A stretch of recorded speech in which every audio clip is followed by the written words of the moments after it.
Vamos falar do Cristiano Zanin, que está sofrendo um processo de linchamento nas redes sociais. Algumas pessoas dizem, não, mas não é linchamento, ele tem que apanhar mesmo. Né? Eu acho que é o linchamento. Ele fez ele surpreendeu. Ele surpreendeu, porque as pessoas, mesmo sem conhecerem o Zanin, a não ser na defesa de Lula, se comprometeram, fizeram campanha para ele ser o ministro do Supremo. Eu mesma fiz. Mas ele decepcionou, porque ele veio sucessivamente dando votos extremamente conservadores, até mais conservador, às vezes, do que os ministros escolhidos pelo Bolsonaro. Isso gera uma decepção. Eu acho que ele, agora sabemos, é um conservador,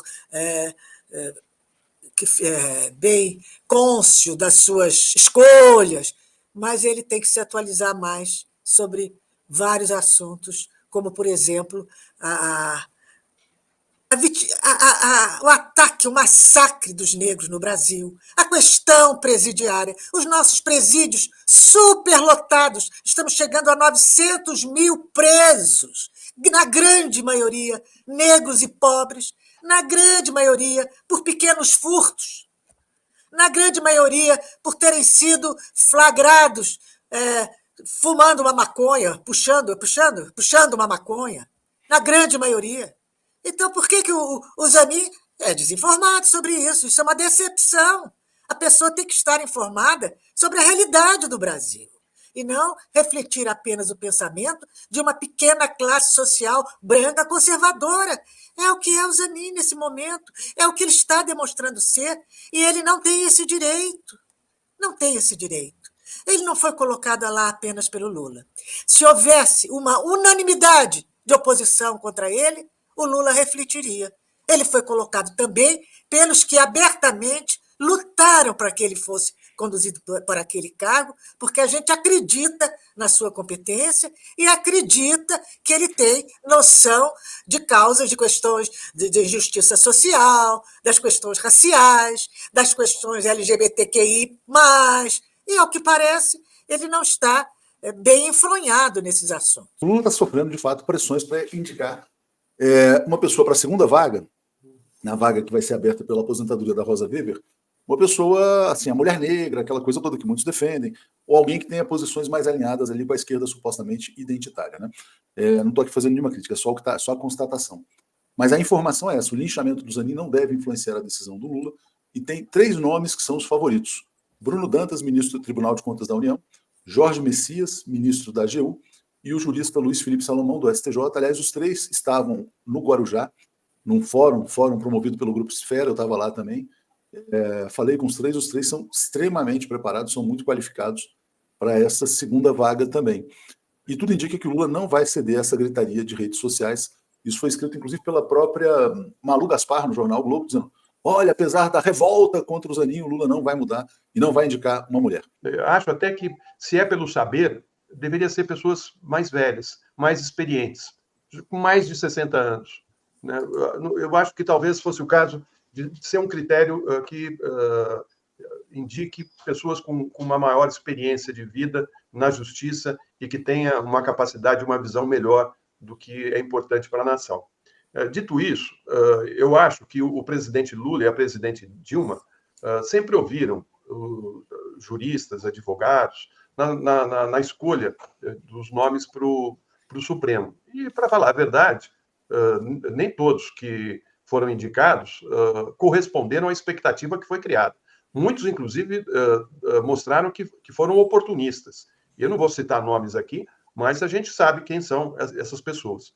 O Zanin não foi uma escolha que o Lula tenha perguntado a vários juristas e advogados se deveria ou não ser indicado. Foi uma indicação muito pessoal dele, muito pessoal, dentro de uma experiência que ele teve de vida nesse período em que ele estava sendo processado pelo Sérgio Moro, e o papel que o Zanin teve como advogado nesse processo que culminou com a prisão dele e depois com a soltura através das informações que vieram com a Vaza Jato.